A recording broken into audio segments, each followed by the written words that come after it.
Hi, and welcome to a Small Medium at Large podcast. I'm your host, Gail Hyson, bringing you intimate interviews beyond normal boundaries. I want to thank all of you listeners for liking, sharing, commenting, and subscribing. I want to thank my son Richard and my daughter Nancy for posting and for producing this show for us, because without them, I couldn't get it on the air. So I want to thank them for putting us on YouTube, Spotify, Google Podcast, Apple Podcast, and all other social media sites. Thank you guys for the wonderful work you're doing. I want to tell you a little bit about our special guest today. Venerable De Hong is one of the co-founders of the Engaged Buddhist Alliance, or EBA. They are a group of current and former university students who joined together around the idea that Buddhism-informed education can help incarcerated individuals and society break the cycle of incarceration and create healthy communities. They also provide college-level classes on Buddhism to incarcerated individuals in 8 Southern California state prisons. Venerable De Hong has volunteered in several state prisons in California, teaching mindfulness meditation and Buddhist psychology since 2013.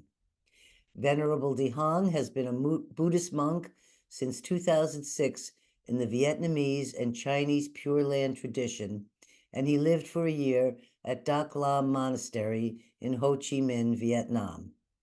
He was also ordained in the Burmese Theravada tradition of the Mahasi lineage in 2014. Venerable D graduated with a master's in 2012 and a PhD in Buddhist studies in 2015 from the University of the West, where he is also an adjunct professor. He has written numerous research papers and given many talks at conferences around the world. He has an online meditation and Dharma talk the first Tuesday of every month at 6 p.m. Pacific Time. He leads a support group for formerly incarcerated men and women with Cloud of Compassion Sangha every Sunday from 8 to 9:30 a.m. Venerable De Hong speaks many languages, and he has also been an engineer, a software analyst, and has many certifications in these fields. Let's welcome Venerable De Hong to our show today. Hi, and welcome. Hi, Gail. Thank you. I have to tell you, you're my first Buddhist monk that I've had as a guest.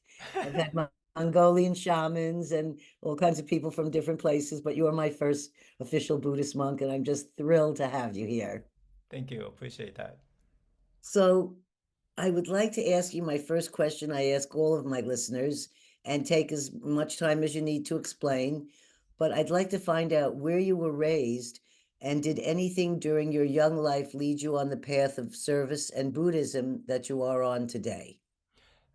Thank you for the question. I was born and raised in Vietnam. Mm. I was born in Saigon. And my parents, especially my dad, he came from China. He was born in the province of what we call Guangdong or Canton. And he escaped China during the famine after World War II to Vietnam. So ethnically, I'm Chinese. That's why I'm able to speak Mandarin, Cantonese, and another dialect. So I was born in Saigon in 1963. So that tells you how old I am. And what happened was when I was 5 years old, during the Tet Offensive in 1968, the Lunar New Year. I was 5 years old, and every night for the whole month, my parents, my dad carried my 2 year brother. My mom was pregnant with my third brother, Dennis.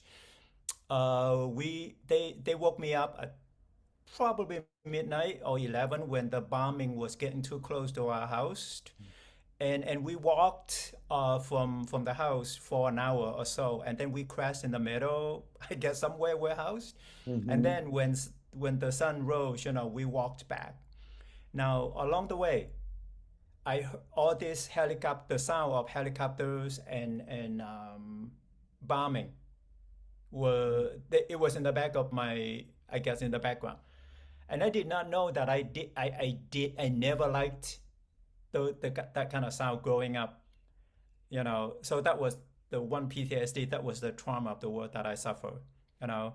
And Right. also for 18 years of my life, I was basically physically and verbally abused by my dad.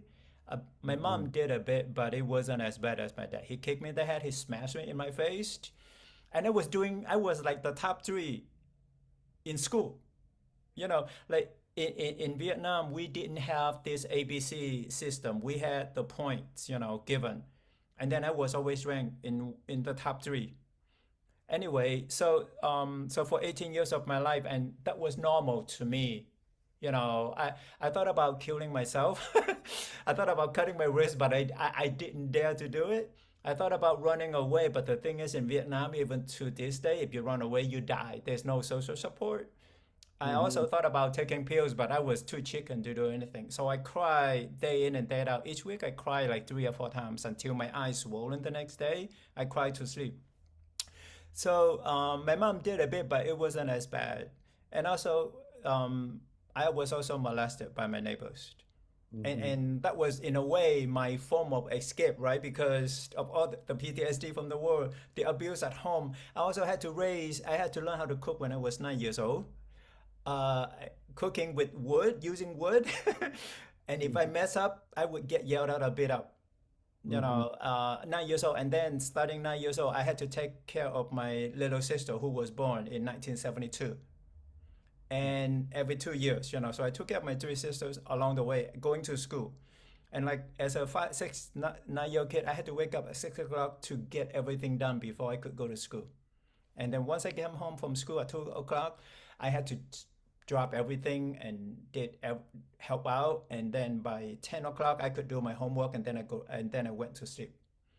So it would be safe to say you didn't have a childhood. No, I You're, didn't have a childhood. I was also, I guess, in a way, like emotional neglect. I never get a hug. I never held hands. My parents never hugged me or say I love you, until my mom was in her dying bed in 2019, when I held her hand to provide comfort and ease for her in her transition. So yeah, so those were the kind of abuse, and I was able to finish ninth grade in Vietnam and in 1979, and then I had to drop out because in Vietnam, under the communist regime, unless your parents were a member of the Communist Party, you wouldn't get higher education. So Mhm. so I dropped out. I went to electronic school until 1981. That's when I got out of Vietnam. I was on a boat for 7 days and 6 nights from Vietnam, from Saigon to Malaysia. No food. I was 18 years old. No food, anything. We had a spoon of water 3 times a day. Oh my God. Yeah. So that was another. It wasn't. It was. I guess it was tough, but it wasn't extreme as it was like the abuse at home. That it was intolerable. That I became suicidal. But thank goodness that I didn't do it. I just want you to know, I grew up in New York City and experienced a lot of the things you're talking about as a growing up in my childhood as well. And so when you speak about it, it touches my heart in an even deeper way because I really understand those feelings of wanting to take your life because the home wasn't a place that was filled with any love or a feeling of you being wanted to be there or just having any physical contact. Hmm. So I understand from a different level than just hearing it. I also understand it internally from having a similar type experiences and the molesting and the raping and all those kinds of things. I didn't Correct. have it in Vietnam, but it happens all over. Doesn't matter where you're living. Yeah. I mean, yeah, I mean, you know, that's what I bring it up just so that as when we discuss about the incarcerated population later, because Mhm. that's what happened to them, you know, just so that uh, that's how I have been going. Do you know what saved, like for me, I think there was like some kind of higher self or something that protected me during that time. And I'm wondering if you felt, I mean, I didn't realize it till later in life, but are you feeling something like that when you look back that there was a part of you you didn't end up hurting yourself. You did end up changing your life to doing something to help others. And this is it's a very important thing. Some people don't heal from these things, and instead they repeat the trauma onto their family or their next generation. But to me, it looks like both you and myself, we weren't willing to take that on and continue doing those kinds of things. Yeah. Or you know, they could turn to substance use, right? Uh-huh. Yeah. You know, because I was, my family was Buddhist. You know, most people grew up So in they Vietnam were both. were Buddhist. I just have, I did pray to the Buddha. Oh, great. But in Buddhism, because we don't have the concept of the creator God, Mhm. I pray to the Buddha, and each day I burn incense twice a day, and like, oh, you know, like when is this gonna be over? But it was never over. You know, Mhm. I guess there is in Buddhism we believe in this what we call Dharma guardian, similar to what they call the angel, Angels, yeah. and who protected kids, you know. And I think it was probably my resilience, you know, because no matter what happened, I need to get through it, because you know I get to take care of my sister, my little sisters, right? I had to Mhm. cook, had to do everything, like, you know, there was no time for that. Right, right. Yeah. And I didn't get into, because you know in Vietnam we didn't have any substance use. My dad did let me drink, let us have beers, you know, during the summer, maybe once in a while. But I never turned to it because it didn't work for me. I didn't have that. But I did get to drink a little bit in the U.S. for a while, but then you know it didn't work for me either. Yeah. Yeah. So. Well, and was there any people or that came into your life during that time where their positive energy or their way of living that you saw and you said to yourself, yes, that's like a mentor, or this someone has shown me that I can have a better life. It wasn't, or did you have to, you just had to really leave? There was no one. There There was was no no one. one. My mom was crying with me too. She was also physically, no, she was verbally abused. You know, my dad never hit her until after I left. He hit her once, but you know, she cried. But she at times, you know, she was the enabler as well. But when she and I cry, you know, that was the only thing that I could find, I guess, you know, comfort. There were a couple neighbors who came and told him, like, why did you do that to him? You know, but other than that, there was none. That's why, like, even for me, as a now, you know, when I look back at Vietnam, I couldn't relate to the country, because here's the thing about Vietnam. When I was yelled at every time in Vietnam at home, right? We have like 30 neighbors, kids and adults. They looked at us, they watched, but no one was doing anything. Mhm. But here, you know, at least people might call cops, right? But then they Oh did yeah, nothing. They watch right, it and that's it. right. Yeah. So for me, there was none. It's just that I think it was my ability to get through it, to survive. You had a strong base to get you through. Yeah, I was very lucky. Yes, I I understand. I I understand. Hmm. So I can't help not feel that that kind of background, like for me, it ended up me developing talents in psychic phenomena because I was out there sort of searching for something to be with that I couldn't actually physically go to. So I think I spent a lot of time in dreams and sort of kind of traveling like that. Yeah. So it's a good stories to share because people think, oh, well, how did you get to this place? Well, there was a lot of pain and suffering, but we grew from it. Yeah. And it's trauma where there was growth. And it's a great thing to share this so that some of the people who maybe feel they can't come out of certain situations can see that no, people can do this. You Yes. can come out of this and turn it around. But you've turned it around in a really big way, which is what I'd like to go to on my next question, because I think you know more about this than I do. My only experiences of incarceration was having my father in prison and my grandfather in prison, but we can talk about that later. I was wondering if you could tell us what you were finding about when you were investigating mass incarceration at the state and federal levels. What were you seeing there?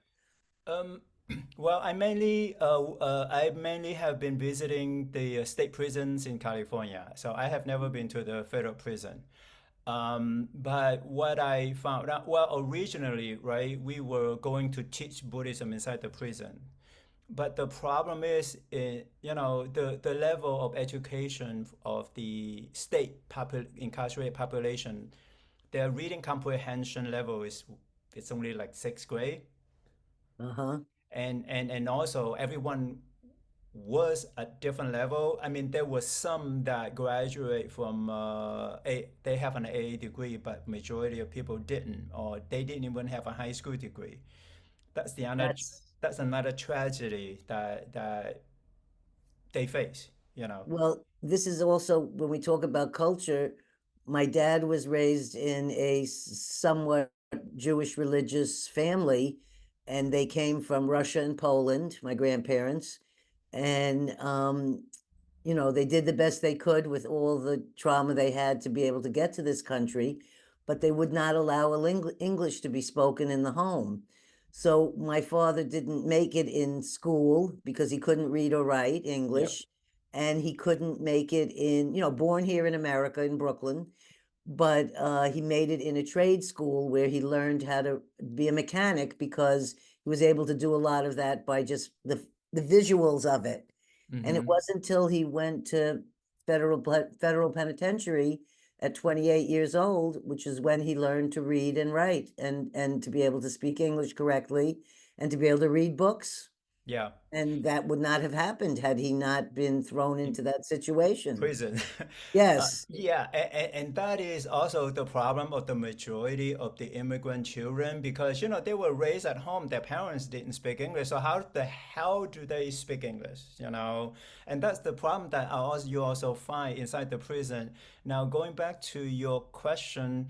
So once I started inside, I know, and because we have question and the men, I start with the men's prison first. They openly talk about what happened to them and also what they did, like they killed or they robbed, or they fought because of the gang affiliation.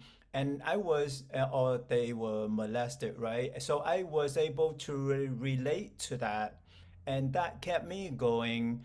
And I cried so many times when I thought about them, yes. because like that was what happened to me.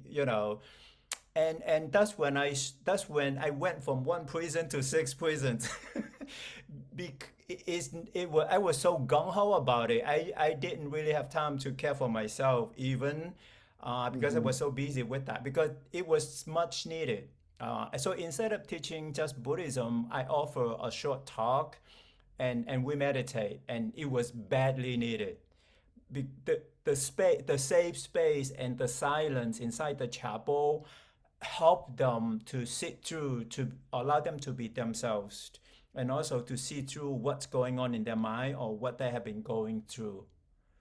And did you have resistance um, when you were doing this and with the uh, EBA, when you would approach prisons and say, we would like to? I mean, I don't think of prisons as places that welcome spirituality exactly or education. I mean, I could be wrong, but I'm Mm-hmm. wondering how did um, uh, the warden or whoever's in charge of giving permission for you to conduct this kind of help, how much resistance or how much help did you get to be able to go to the prisons and do this? Okay. You're opening a can of worms right here. Oh, well, we could do it in a small No, worms. no, no. I mean, first of all, I dare to say that prisons in America at any level are not for rehabilitation, period. Exactly. And because it's about punishment, and the thing is, the American public supported that. That's why they kept paying taxes, and which goes down to rent. But inside the prison, we have to contact someone called community resource manager. It's called, CRM, for short. This person is in charge of the different faiths. And California only recognize five faiths, Catholicism, Protestant, Islam, Judaism, and Native Americans. So they hire paid chaplains to serve all the incarcerated population. So when I came in back then, I had to be supervised under a Protestant chaplain, or right now, or under a rabbi. What they do is they schedule my time, but they didn't tell me what to do. And there were a lot of resistance, meaning they ignore my email when I contact certain prison. Hey, can I come in? And Yes. they ignore, oh, we have someone. They ignore Mhm. my request, or the incarcerated person's request. And actually, there is a prison right here, Chino's men's prison. It's called California Institute for Men. I tried to get in. I offered to teach Buddhist psychology. I have not gotten a response. So, this is, well, why they don't, these people don't deserve it, or they shouldn't, why do you help them? That's the thing, right? So it's this is, and here's the thing, right? We are founded on the Constitution, which guarantee freedom of religion, but not inside the prison. You are But screwed. that, not only that, it seems a little bit incorrect of a balance if you're allowing in Judaism, Catholicism, and you're eliminating a huge population of people. They may Yeah, not be Asian, they can just happen to have been Buddhists. yeah, I mean, yeah. that's a large population of people. I mean, it's Correct. not acknowledging that that exists is even, it's Well, amazing. yeah. Oh, here's a bit of history of California's prisons. I think before 1950s, they had what they call professional chaplains, where they serve people of all faiths. And then in 1950s, I guess they went through some kind of restructuring, and probably they looked at the population at the time. So they decided to choose these five faiths and funded and set aside the budget for these five faiths. And since then, they have not changed, even though I can guarantee you my group is one of the largest. It is larger than the Native American and the Jewish population, or even the Catholic population. Granted, the Muslim population is quite great because a lot of African Americans, they convert to Islam. Uh-huh. And there is and then the majority of people are Protestant. Of course, this is the nation of Protestant, some 80%, right? So yeah, but they have not addressed this issue. So that's why I have to go in as a volunteer and pay. Yes, like and uh the the the inmates are lucky to have someone like you trying to fight on the other side to be able to give them things that can give their mind some peace. Yeah, And that's mhm. and also always when I think about if all these people were meditating, what a calmer environment it would be inside the prison. So it would be a plus for the inmates as well as the people who have to be there working with them. The COs, Yes, yeah. The thing is, I don't convert anyone. And right. there is so much taboo, there is so much misperception about Buddhism that the resistance is still happening today. We are living in 2024, and this is California, and you think that we are progressive? Think Yeah, again. I'm really surprised to hear this. I had a guest on oh, I can't bring her name up to me. I'm older than you. No, I think I'm older than you are. No, no, I'm older than you. I was protesting against the war in Viet Nam in 1968. Okay. And our teachers would meet us. They weren't allowed to meet us in the classroom or discuss it, but they all were also protesting against the war. So they would tell us to meet them on a corner, like a few blocks away from the school. And that's where we would meet them to go join the protests because the school wasn't allowed to know Yeah, that the teachers were going also with students to do this. yeah. So it was anyways, and I actually my first boyfriend was evading the draft and we hid when the FBI was looking for him because he had evaded the draft and was supposed Hmm. to be sent to Vietnam. Yeah, So I feel a little bit like I have some feeling about what happened in those years and what was going on. correct. It was quite a time. Hmm. So I was wondering if you could talk about the trauma that the incarcerated population experienced prior to their incarcerations, and if you know any of the reasons that some of these people committed these crimes. I know Okay. with my father, it was he had some idea about how he was going to have two lives and two families, and he's got to support them all. So that's why he has to go out and steal cars. That was Okay. his story. Correct. I didn't, let me go back to the last question and show you some slides so that because Okay. we didn't speak of the mass incarceration, if you don't mind. Yes, not at all. And then you can remind me of the next question again. Okay. Right now at federal Oh, prisons, wow. state prison, local county jails, juvenile correctional facilities. We have, and then don't forget the documented undocumented centers, right? On Yes. ICE, we house 1.9 million people in America, and California has 13 federal prisons. Wow. Um, and the cost is $182 billion. And it's mass incarceration because per 100,000 people, we house 583 people, which is 10 times the number in Europe. Wow. Okay. So that's one thing. And then this is the pie, in case if your audience want this copy, I can put it up or you can upload it. And here's the budget, right? Per person at federal prison back in this is 2022. Yeah. The cost to house one person at federal prison is 42,672. That's federal. $116 a day isn't enough for a person to eat and live in a Oh clean yeah. environment. I will show you the California numbers. Yes. Now, okay, so it costs this much, right? But then guess what? There's a study right here. 49.3% of people got rearrested back into prison. And So is that because some of them, once they're out again, feel like in prison they had 3 meals a day, they had a yeah, place to sleep, and they had some sort of a camaraderie amongst other prisoners. yeah. So do some of them feel like they almost they know they're going back, but they don't really care because they weren't that unhappy being in that situation? Is that what happens some of the time? No, what happened was the people who came out of prison because a lot of them didn't have or don't have the financial support Uh-huh. or the job or the ability to find a job or to keep a job. And it's Right. because of their trauma, which we'll speak later on. Mm-hmm. And or those who serve like 3 or 4 year sentence of a drug offense or something, right?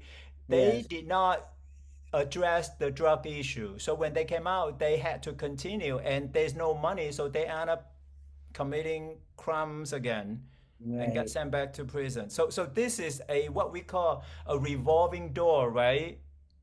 Yep. That and also kids under 21 or people under 21, I call them kids, when they get Mhm. arrested, chances are and then when they get released, they will come back to prison. 67% of them. So that's the federal prison. And now let me show you the California prison. Right now, California has 32 state prisons. 30 of them are men, 2 are women's prison. And as of September 11, 2024, we had 92,000 people inside the prison. 3,700 of them are women, and almost 35,000 are on parole, which Wow. costs our taxpayer money because we have to hire parole officers to supervise these people, Mm-hmm. right? And Mm-hmm. here's the budget. Here's the budget, Gail. 14 this year, $14.5 billion to house those 92,000 people. And guess what? The cost per person, 132,860. That's more than an average person's yearly income to live at home that's not in prison. Yeah. So this is the problem, right? But and it will only get worse. And oh, not only that, right? Guess what? In per the study, this is by CDCR back in 20 that people who were released In Mhm. 20, before that, 41, 42% of them were rearrested. So right there, the tens of billions of dollars went down to drain. People And came back. is part of that when we're seeing this tremendous amount of money, isn't that really very little of that is really going to the actual prisoner? It's really going to pay the salaries Yeah, uh and support the giant buildings or whatever it is, the places that they're incarcerated. yeah. Uh, isn't it more, don't isn't there people in the prison systems who want the prisoners to return?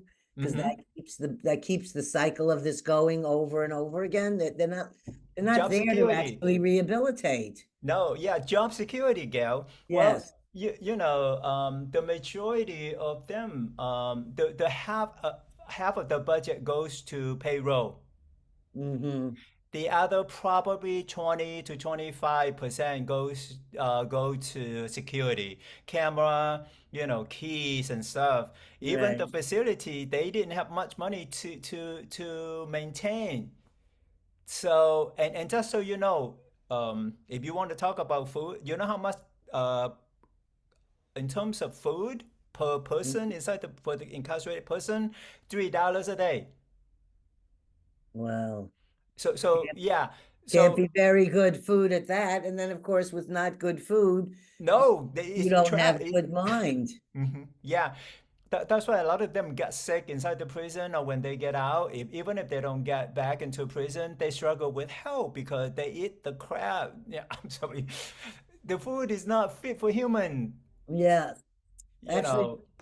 uh, my father worked in when he was in I guess because it was so huge, they had their own butcher and killing of animals in somewhere at the prison to feed everybody. Yeah, My dad worked in the slaughterhouse, yeah, and that turned him into a vegan. He came out of prison, he became a vegetarian immediately, and then became a vegan because when he saw the inhumane killing of the animals there, he couldn't eat meat anymore. yeah. Yeah. Oh, the other thing that we didn't talk about is that the pay, right? They get Hmm. paid 10 cents per hour or 20 cents per hour. If you work in the kitchen, you get paid 40 cents an hour. And did that, we just had a law, Prop yesterday 6, was a presidential, there was, yeah, do you know what happened? Did it pay? it fell. It didn't pass. So that was the one where they were going to try to give you a felony if you stole Oh, $950 or oh something. no, that's Prop 36 that also passed. So that passed in the positive that it's, No, it means that more people will be sent to prison. oh no, Yes. So Gail, pull out your pocket. I thought that was a horrible, oh Oh God. yeah, Okay. you All right, know. we're getting off the topic, but okay, Oh, so let's go here. Go ahead. You oh, have okay. another slide. No, I'm done with that now. So back to the question that you just asked me about why people committed the reasons that people committed crimes, right? Yes. And the number one is poverty. It is. Let me show you the slides right here. If you look at it, the average person, the people who commit crime, the average that they make per year was is $19,000. Oh my, A white person made 21,000. Hispanic made 19,740, and a black person made 17,625. And that's men. And then women is much lower. and you can't, and everything that I'm looking at here, a family cannot live on. No, but that's why they end up either doing something and get back into prison. But this is the single a major one major factor. And also people who are judgmental, Yeah, until you've experienced prison. poverty or Yeah. not being able to eat or have something to feed your child, until Mm-hmm. you experience that, you have no idea why that person might have to go there and steal that steak. Yeah, yeah. And that's the people that are judgmental and say, oh, well, they should have never done that. Well, they have no idea what that person is going through. Correct. That's the thing, But this is a bit off the topic, but this is from the other sites that I have are from Prison Policy Initiative. They have all the data. Because I Oh, like to speak with data because it's not my opinion, which is right, important. right. So if you looked at the African American community, the population out here, they made up only 5%. Inside the prison, guess what? 28%. Inside the jail, 21%. Look at the disparity. Yes. And back in the days when some of these were put in prison, they were put to prison for having a small amount of marijuana in a Less bear. than an ounce. Yeah. Yes, and there's so many in prison for that that should all be released, or I don't know if that ever happened or what happened with that, but Yeah. uh and also petty crimes like this 950 and this three strikes you're out thing. Mm-hmm. All of these were all geared to putting people back in prison. Oh yeah, the 900 I can't say much about it, but the three strike, that was the beginning. That was back in 1994 when two sexual, what we call predators, they were released from prison and then they raped the two young girls again, and that's what happened. And Uh-huh. and but the thing is, when the law was passed back in 1993 and 94, it applied to every crime. So if you were to take something from the supermarket, if you did it 3 times, you would get 25 to life. Right, and it could have been a completely $100 worth of stuff. I mean, it could have Yeah, been or exactly. 50 or 5. Yeah, so but they fixed that. They I think a few years. I think in 2012, they changed the law that it would only apply to violent crime. So that was fixed, but that affects most of the states, most other states as well. Hmm. So that was poverty was one reason. Second was trauma. The people growing up poor at home, or the parents growing up poor, they suffer stress or trauma from work at least, or they suffer trauma even growing up. So they get married, or whether or not they get married, they had kids, they inflict the same damage or the trauma onto their kids. So Yep. like physical, mental abuse, Hmm. or sexual abuse, or bully, right? And neglect, abandon, or the kids growing up watching their dad beating the crap out of their mom. So all of that, they register in their mind, Yeah. right? So because of that, it led them to use substance, or they would have mental illness, or they join gang. And because of that, they felt powerless, they felt hopeless, they felt unloved, they felt neglect. A lot of them still do, even getting into prison because they deserve it. They thought that they deserve it. So Right. that's why so when they get bigger, they join the gangs, or even they form their own gangs, and then they start beating up people, not because they wanted to, but they didn't realize that. But that was how they took their rage out of their mind, Right. or they And were joining the told. gangs was like their new family. Yeah, oh yeah, it's their family, because that was the belief, right? Because they were neglected, were abandoned at home. So Hmm. when joined gangs, so whatever that they were going to do, it gave them power, it gave them reputation and recognition. And this is Yes. not an excuse, but this is what happened, and it's still happening. Yes. So then so like that's why Dr. Gabor Mate, one of the right for the past few years, he's one of the leading figures in terms of trauma.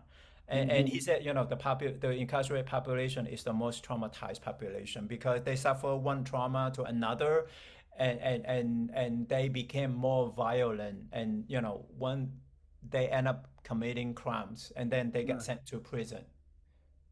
So that this is why. And also I want to address what we call, trauma is a general term that we use, but the adverse childhood experiences is what we are talking about, right?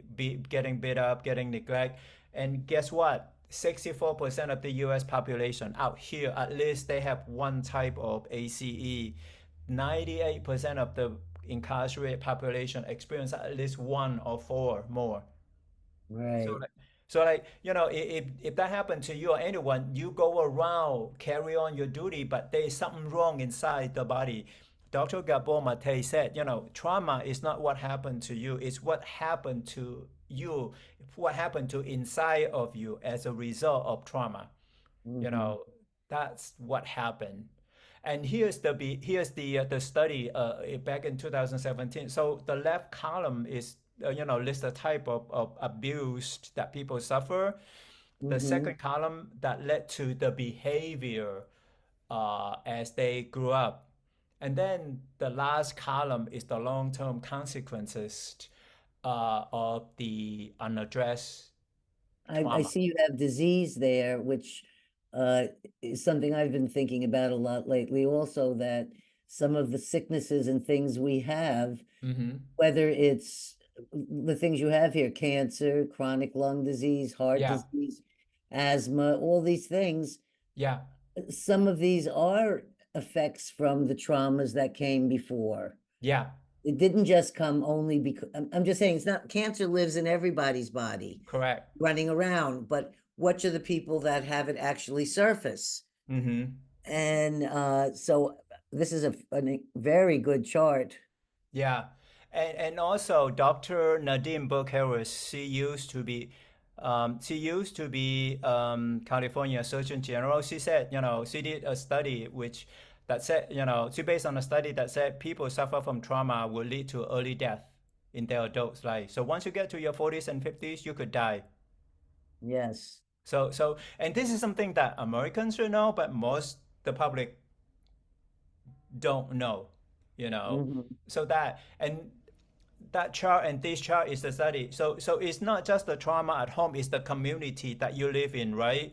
So this Right. chart did it pretty well. Like your community is not safe. Your community, people come to your community to sell drugs and guns, and there's no Hmm. educational opportunity, there's no social economic opportunities. So like, Yeah. what do? Look at Skid Row, right? Or some of the poorest neighborhood. And this is throughout America. This is not just in, let's say, an isolated incident, but it's throughout America. Hmm. This is an And it's excellent getting study. worse. Oh yeah, you know. So, so for those, this is a website that I built from funded by a private person. It's called Healing Dharmas, in which I post stories of people who are inside the prison. They share what happened to them when they were kids. So for our audience, can we go back to that slide? Yes. Yeah. For our audience who's only listening on the podcast and you're not on the YouTube, it's www dot lowercase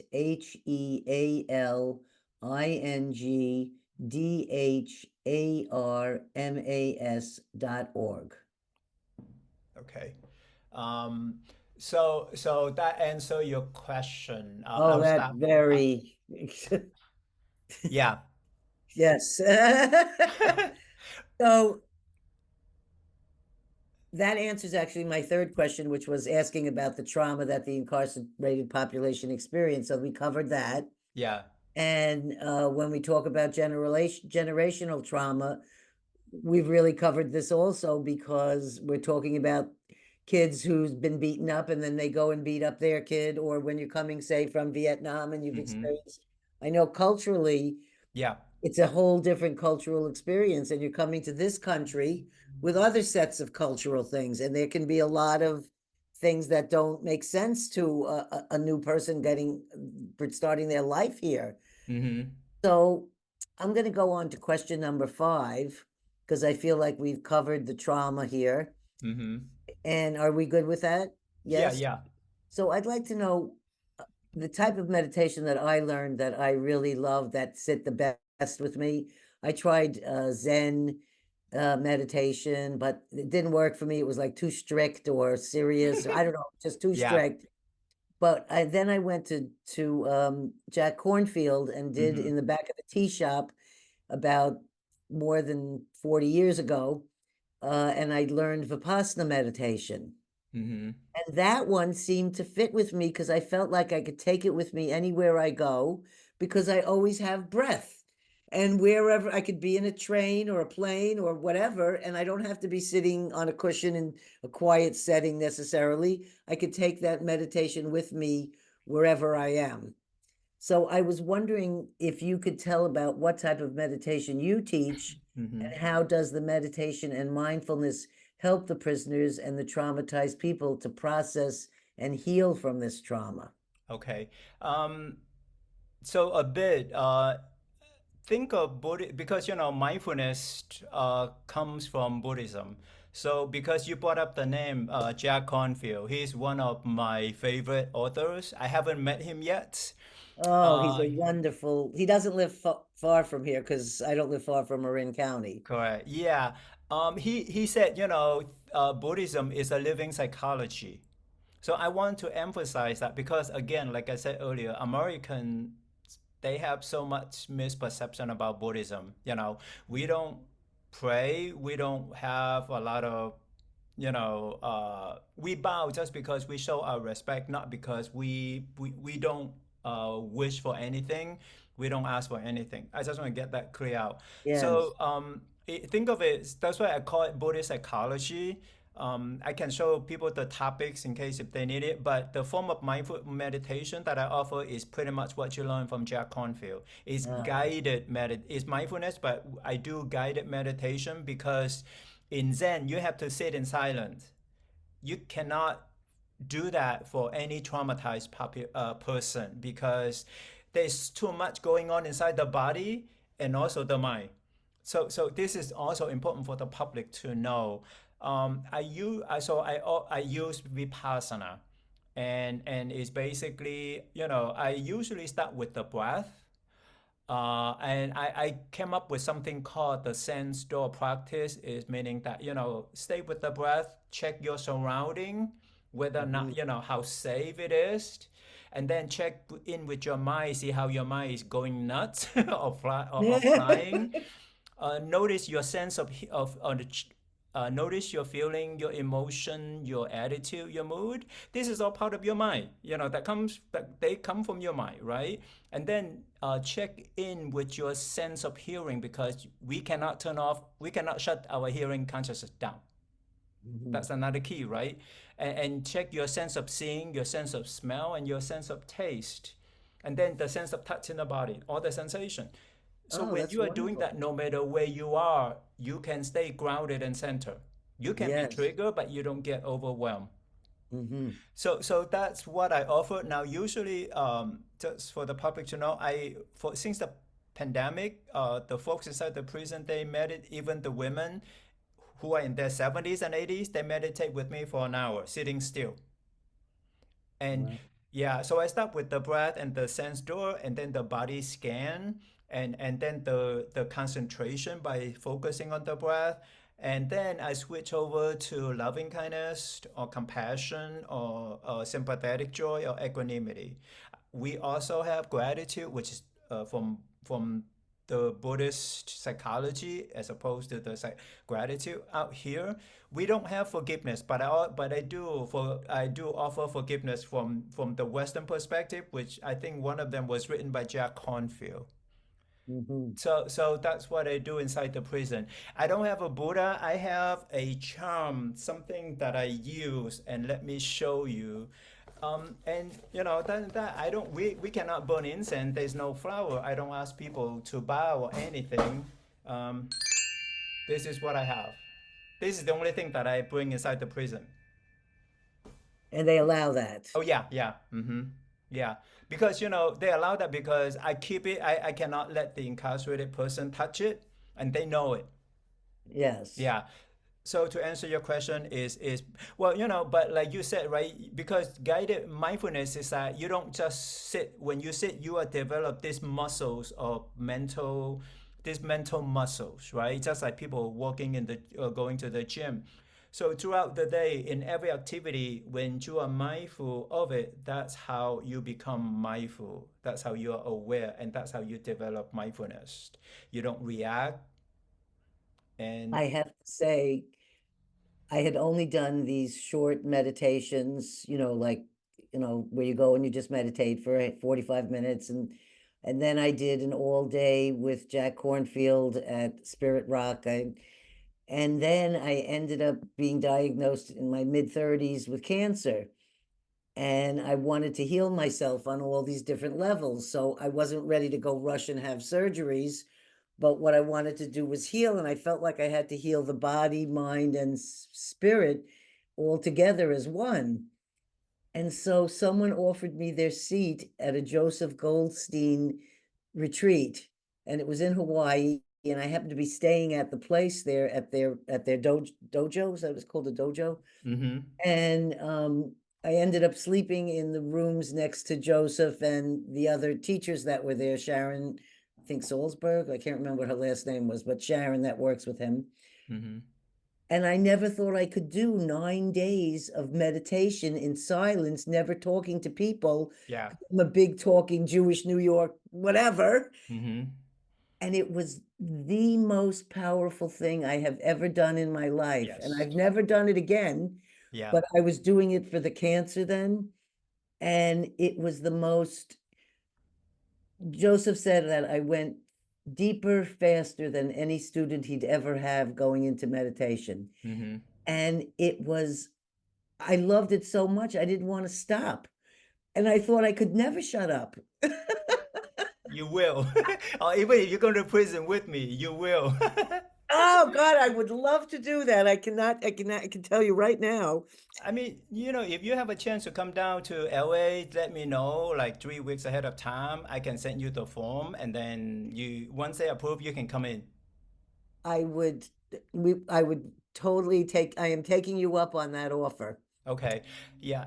Now, if I may go back to the Yes. trauma a little bit, because also the public probably didn't know.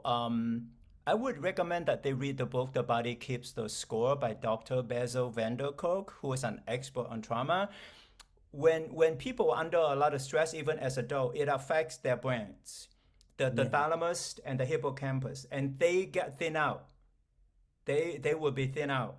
Mhm. So and that because that's part of what they call the emotional brain. So that's one thing, right? Also, it has been proven now through neuroscience that the human brain is not fully developed until 24 years of age. So Oh, anyone under 24, whatever that they do, they are not able to comprehend the consequences of their action. That's why in California, for the past few years, they passed the law, what they call SB 260A and SB 260B, and the incarcerated population were sent back to court for resentencing because when they committed crimes, they were under 24. uh-huh. This is something that the public also does not know. Trust me, once you get into prison, you never get out. You may not get out. Chances are. So this is one thing that the public does not know. Now, guess what?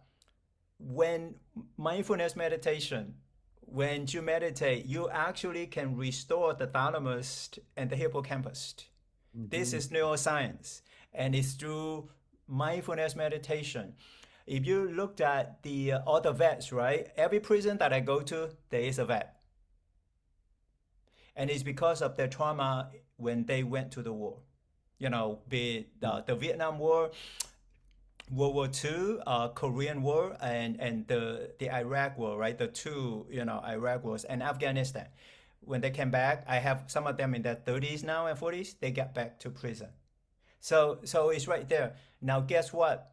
The meditation can restore the thalamus and the hippocampus.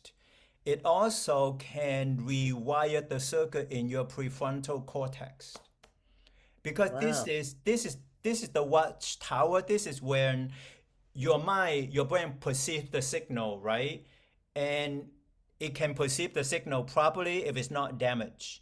When it's damaged, then your amygdala trigger every time. That's right. The vets they got triggered or they had flashback.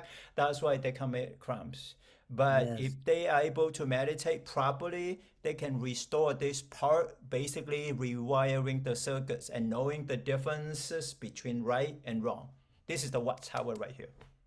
My neighbor, who was a Vietnam veteran, and he's now 77, he still has moments that if a helicopter flies over here, Yeah. He goes right back. It doesn't matter how many years ago it was. He Mm-hmm. got right. That sound brings back to him because he had a specific trauma in a helicopter Yeah. where he fell out and he Mm-hmm. grabbed one of the other soldiers with him and they both fell out of the copter and then it went up in and it was blown up so that Yeah. he actually him and he had like a survivor's guilt Yeah. that he survived and didn't go with the rest of his group when they were all blown up. Correct. And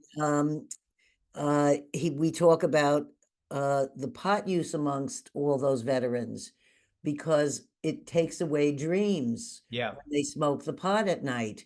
Or the And when they pain. go to prison and they cannot have access to that, all those dreams come back and they Yep. start reliving their experience again Correct. and again. Yeah. And I'm not surprised that would create violence or you know, people lashing out because they're Yeah. not really even their own self at that moment. They react, you know, right? It's for their self-defense. They didn't even know, you know. Right. So I wish that I don't know if that damaged his brain permanently. You know, I hope that he continued to seek therapy to get help because that he got triggered every time, and then he react to whatever the trigger is. Hmm. Yeah.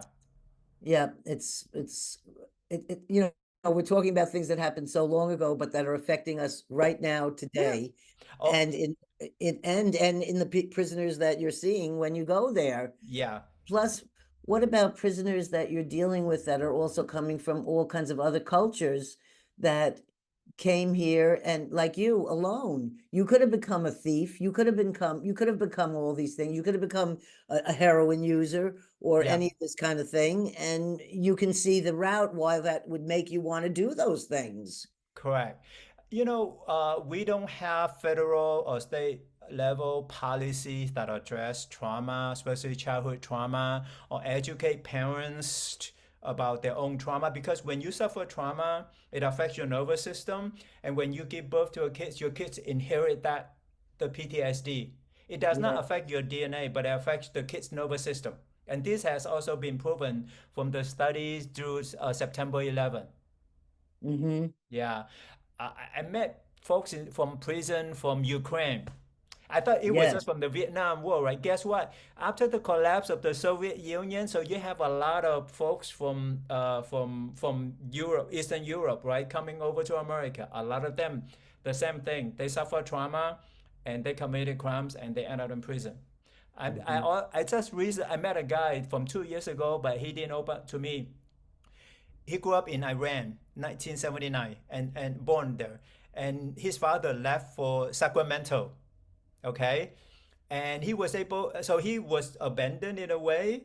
And then he was able to migrate to Germany. And then before he was able to see his dad was murdered by a gang, was robbed. Oh. So he got all of that, and when he came to Sacramento, he with all the unprocessed grief and unprocessed trauma, uh, he gave $500 for a stereo system that was fake, and he tried to get the money back. So with a gun, the guy wouldn't give him the money back. He shot the guy, so he ended up spending 20 years inside the prison. So it's right there.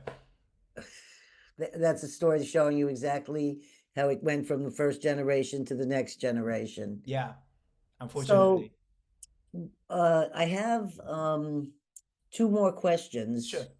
Uh, and we're at an hour now, but I do Mm-hmm. want to get these two questions asked Sure. if you're okay with time. Mm-hmm. Um, how do you inform the American public to have compassion, understanding, and sympathy for prisoners instead of condemning and blindly paying taxes to house them? So it's not only the prisoners that are needing an education about spirituality and stillness and mindfulness, but what about the people that aren't in the prisons that uh, think they're judgmental that all these people belong there? Yeah, I guess, you know, for the American public, right, they need to be aware that, okay, we put these billions of dollars to house these people, right?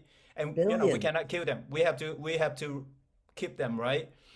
So we need to demand from the prison to rehabilitate them instead of let them rot. That's how it Yeah. is inside the prison. And also they need to recognize that, hey, at least half of the people who were released, they get back to prison. So are you going to continue to pay for billions of dollars with this? And also, learn about trauma, because it could happen to anyone. Mhm. So I would say, this way we can have the American public can have some kind of sympathy or perhaps empathy for folks who suffer, and because they never get help. And this is our neighbor, this is our citizen. They are not even, the African American, the poor Caucasian, right? It's right here, right? And a lot of them aren't even guilty of the crimes. Yeah, They're a each year. black person that was picked out of a scene because they were black, and so they Yeah, were sent to prison, and they have I mean, I feel my heart goes out even doubly more for those people who never even really committed a crime, and they're there. correct. I mean, this is the issue, but the American public are not aware of, and they just blindly continue to foot the bills, which, I mean, where does it end, right? Right now, it costs $132,000 to house a person in California. Where does it stop? And now they're passing this new bill 36. now, which is going to make it worse, that you're going to be in felonies now. And Yeah. $950, that could be just one item in a store. I mean, think that's not much money these days. Oh, Gail, when I first started in 2013, so it has been 11 years, right? Back then, it only cost $60,000. So in 11 years, it went up from 60 to 132, Uh, double every 10 years. So Well, I beg the American public out there to educate yourself, like, why are we doing this? This is what happened. well, just speaking on these podcasts, hopefully that this information that some people are hearing they may have never heard before. And if we open up the mind or information to people who've never heard it just through this show and other places that you go and speak, that's the best way we can think of now, is to try doing what we can amongst ourselves. Correct, correct. So I have the last question, which is, can you share one or two success stories of how mindfulness, part of Buddhism, does work, so people can have an open mind to learn about the Buddhist teaching and meditation? And I have to tell you that when I saw that photo, which if we talk about it here, I'd like to put on the show if I have your permission from Sure. your website, Yes. of you standing with a group of students that were lifers. And when I'm looking at, if you would have just sent me that photo and there was nothing underneath it, I would think, oh, here he is with a beautiful group of glowing people who just had a wonderful meditation time together. I would Mm-hmm. never look at them and say, oh yeah, that's convicted criminals. Mm-hmm.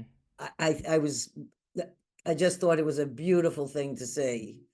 Yeah, so I have quite a few. Actually, a few years ago, there is this third grade teacher. I think he is up. He lives in Oakland now. Uh-huh. His name, I think, is Johnny.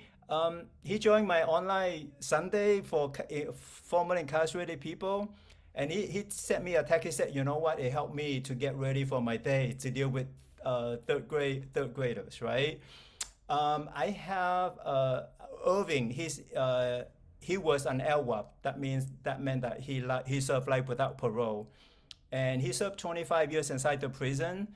And from yeah, in the beginning, he was like drinking inside the prison because you can make alcohol inside the prison. Hey, don't tell Yes. anyone. Um, and then in year 2000, he started to think seriously about himself, right? So he sent requests for books. The only people that sent him books were the Buddhists. and And and there are no Buddhist books in the libraries, I was listening, but you've z- helped provide and change that. yeah, no, zero. If you go into any chapel library, they call that chapel library, you have five bookshelves Yes. and they are all Bibles. You cannot find a Buddhist book. Okay, but anyway, so Good he place for Jack Cornfield's books. yeah. But the thing is, a lot of the Buddhists, a lot of the monasteries out here or meditation centers, they are not aware of the need inside the prison. This is also another issue. Anyway, so he started learning about Buddhism and he meditate, and since then he became a Buddhist. He came from the Philippines. You know, most people from the Philippines are Catholics, Yeah, but very he Catholic. eventually, he became Buddhist, and he was pardoned. I mean, his sentence was commuted by Governor Brown in 2018, and he was released in 2019. Since then, he meditate every day. Um, Also at the women prison, I have this lady. She call her Tusi, so we keep her name, right? So she has been meditating with me since last year, and she wrote me a letter saying that she had to do this, so she has to use the sewing machine to sew clothes, and of course you have to use your hands and feet, right? And at first she said she was stressed out. Her body was tense at the end of the day. And but Mhm. then one day, my voice came to her mind, back to the breath. Ah, She came back to the breath, and she was able to be mindful and release the tension in her body.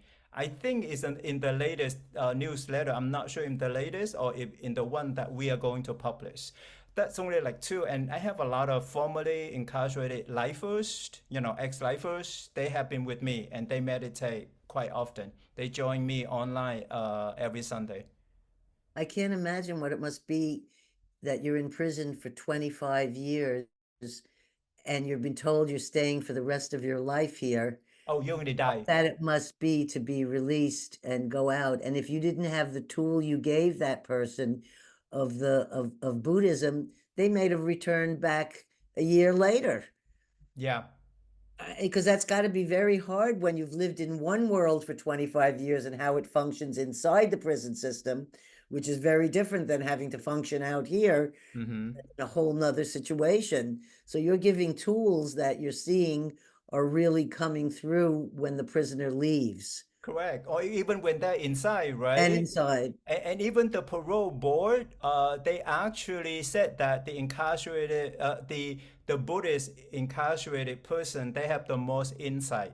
Mhm. And also, the parole board approved 8 books by Thich Nhat Hanh about mindfulness, about healing the inner child, about anger, about fear. You know, I heard him in San Francisco read his poetry, yeah. and he was just the most inspiration. He he emanated everything that you're saying. He was an amazing, amazing, amazing. I was just very touched to have been able to at least see him once. Yeah. And this woman I was mentioning about earlier that I can't remember her name, she wanted to do this at something like this for San Quentin prisoners. Mm-hmm. And so what she did was instead of getting into the prison, she formed groups to meet her outside of the prison, and they would sit there for hours doing mindfulness and meditation toward the prisoners, but from a spot outside of the prison, but all together with a group of people, Yeah.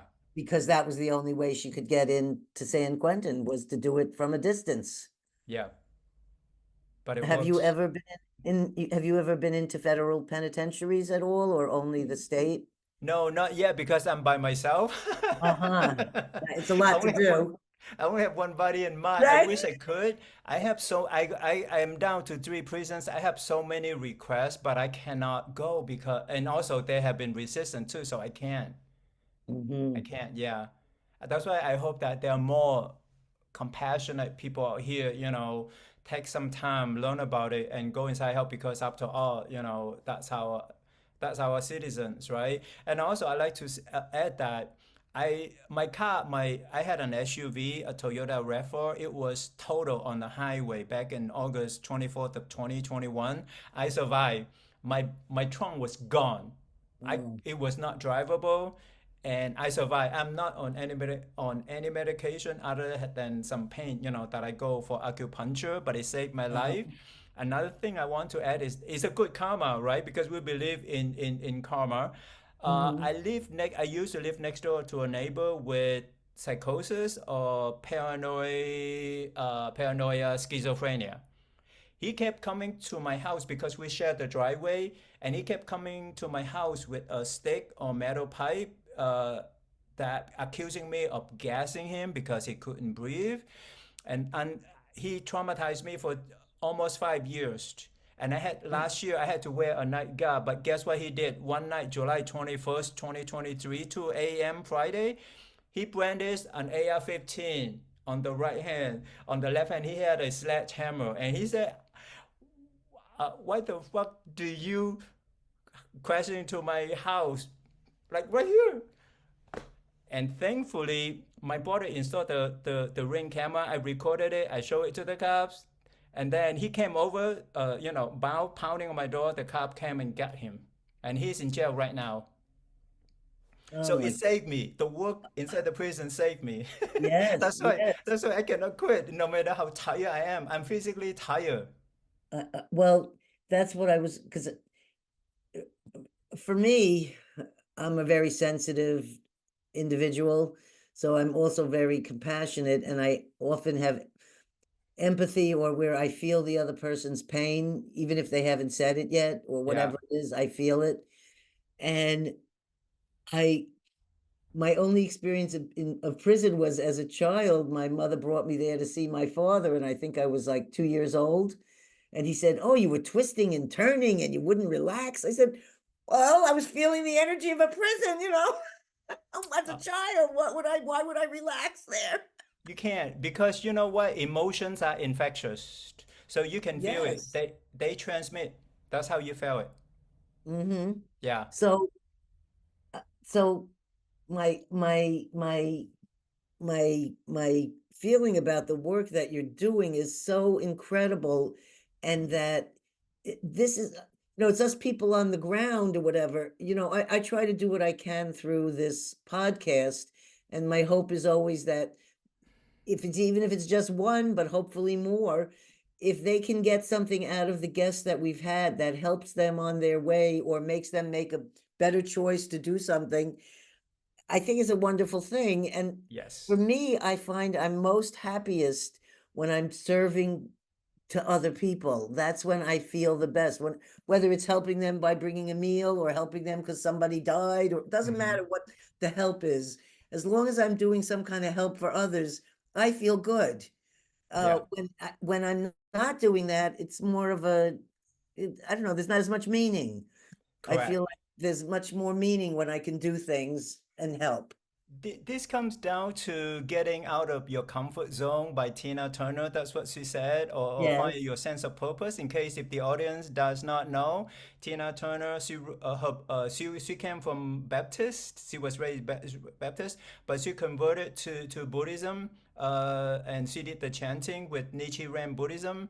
And she wrote her book, Happiness Becomes You. I highly recommend everyone, because she came with nothing, with all the trauma from home and also from her first husband, but she became a successful international singer. And she walked away from it all and Yeah, said, "Om Mani Padme Hum." yeah, That was her chant. yeah. And Actually, she chanted Nam Myoho Renge Kyo. oh, another one. Well, I think there must have been another one though, because I think she did at least one of the shows I had seen about her. Okay, yeah, yeah. And But when I was initiated initiated as a Buryat Mongolian shaman in mm-hmm, 2012, and I didn't know what Buryat shamanism meant, mm-hmm, because there are a few different forms in Mongolia of shamanism.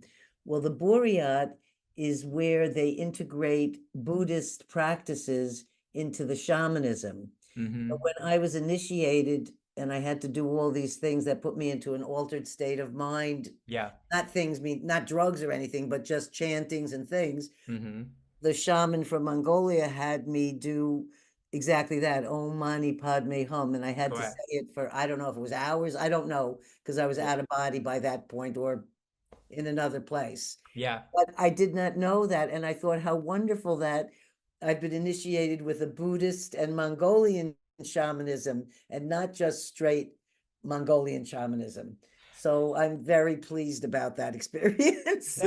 Yeah, the chanting is also considered meditation, and it can bring you to an what we call alter consciousness state of mind. Yes, and Yeah. it did. I have a photo, and you look at the photo and you say, "Yep, she's not in her body."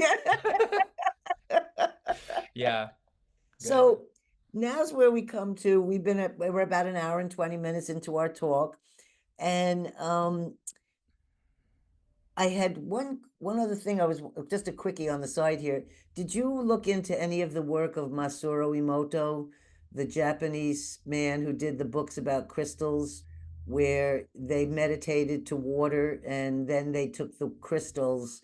If you don't know about him, well, he hadn't scientifically proved this, but I used to work at the Institute of Noetic Sciences, and that he came there to visit, and that's when we decided to do this particular experiment.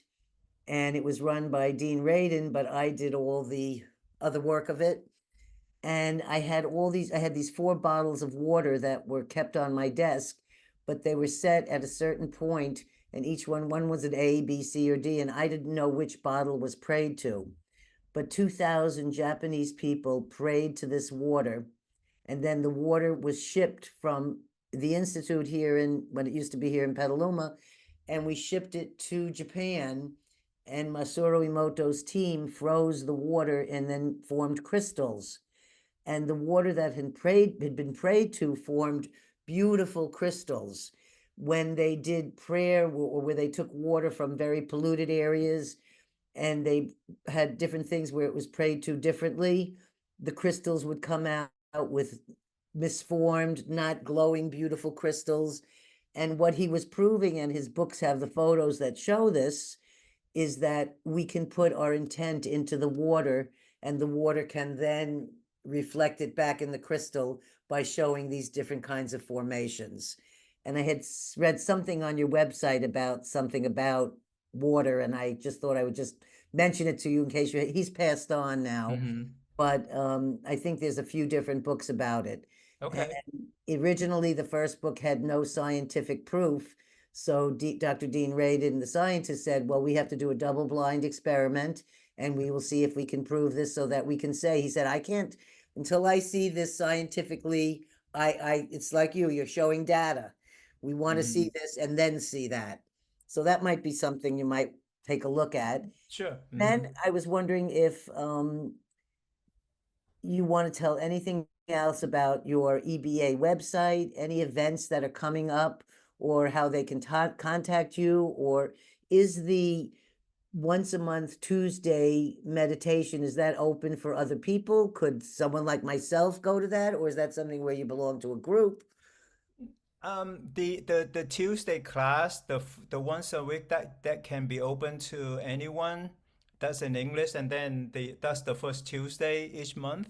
Mm-hmm. I also hope anyone can come to the Sunday meeting online that I met with formerly incarcerated people as well. Oh, you don't have to be formerly No, incarcerated. no, no. Oh, I thought I had to be. I thought, well, should I go to get incarcerated first? You could. No, that's open to anyone, but because I wanted that to be a group support for formerly incarcerated people, Yes. but anyone who wants to learn about it or who wants to join us, they're more than welcome to. And I usually only that Zoom is not public. I usually send it to them individually. So where do they go to your website if they want to sign up for that? The Engaged Buddhist Alliance.org. They can also send an email to Engaged Buddhist Alliance at gmail.com. And for any of you listeners who don't have a pen, this will also be on our description. So I'll have these contact information for you on that as well. Thank you. So where were we? We were winding down with any events that you have any events coming up then, or talks, or other than your Oh, weekly, monthly things? I have someone did a USC student that he studied to be a director. He did a documentary on me about my prison work. It's going to be, he still Oh, has it. He wouldn't release it yet, but it's going to be shown, I think, on November 22nd. I believe that's a Thursday, in at our school. and At that, the University of the West in Rosemead, but I don't have the access to the documentary yet. And mhm, actually, he was able to do the shooting inside the women's prison. fantastic. Yeah. Do you find any difference in going into the women's prison as opposed to the men? Like the amount of difference of the amount of quantity in prison is unbelievable that there's almost 4,000 women, but there's almost 80,000 men. 90, almost 88, Oh, eighty-eight almost thousand 90. men. Yeah. Yeah. Even the two women, even we still have too many, right? But the women's prison, they are much more relaxed. Mhm. They are treated a little bit better as opposed to the men. Like they don't have a lot of what do you call electric razor wire fences. Right. They do have it at the perimeters, but inside the men's prison, that's everywhere. Uh, So that's the thing, and to the men, they are left to ride mhm. unless they take the initiative to help themselves or they get some help from outsiders. Otherwise, forget it. Right. And Yeah. that's hard when you're saying all the things in the brain are changing from the bad food and all the experiences. They can be so down low that they may not even want to be able to lift themselves up. No, because it's not it happen every day, so you normalize it, right? You just take it. You don't even think that is wrong. That's a problem. Yes, yes, That's why Dr. Basil van der Kolk in his book, he said he studied women who were abused by her partner or boyfriend, but she couldn't get out or she wouldn't leave when she had a chance to leave. Or he did the study on the dogs, right? They opened the cage, but the dogs would not leave because you don't know, you don't think that you could survive out there. So this is all you know, even though you take the abuse, the beating, the trauma. Yeah. yes. And you're giving them a lifeboat. Yeah. Or hope, right? Or light. Yes, Yeah. yes. Uh, uh, I am so grateful for this, and I do want to put a shout out to our friend Mark Scott, who is one of your on the board of directors of your Yes. organization, because without that, I would never have met you or known about this. And I'm so thankful to him. He was on our podcast, him and my husband talking about interracial Trauma. traumas, Hmm. and he said, I really think you should have him on. And I'm Yeah. just so thrilled because that's how I find people here. Someone Correct. says, "Would you like to?" And then after they're here, I feel like I've known them and I'm supposed to do something. And I just, it's just a very wonderful thing. And I think you should write to Jack Cornfield. I guess they're so busy with their lives, but it Do seems you like have his there is some contact? I work. don't have his contact. I had his contact a while ago, a couple of years ago, because my brother's mother-in-law was his house caretaker. So whenever he traveled, she took care of his house for him. Mm-hmm. When I met him, it was before all of this. As I said, it was the early 80s or something, and he was teaching meditation in the back of a tea shop. So we would go to the tea shop. Now he has the whole Spirit Rock, and Yeah. I know I donated at least one window there. Yeah. Yeah. And Mm-hmm. it's have you ever been to Spirit Rock? No, no, not at all. Oh, very beautiful. Would be very great for you to. And there's a Zen monastery up here that's also a very lovely place. But there's so much for you to do. So if you have any words of wisdom or anything you'd like to close with to add to the uh, information or anything that you'd like to tell at closing here for our listeners. Oh, what I oh, you gotta cut me off, guard. Oh, that's fine.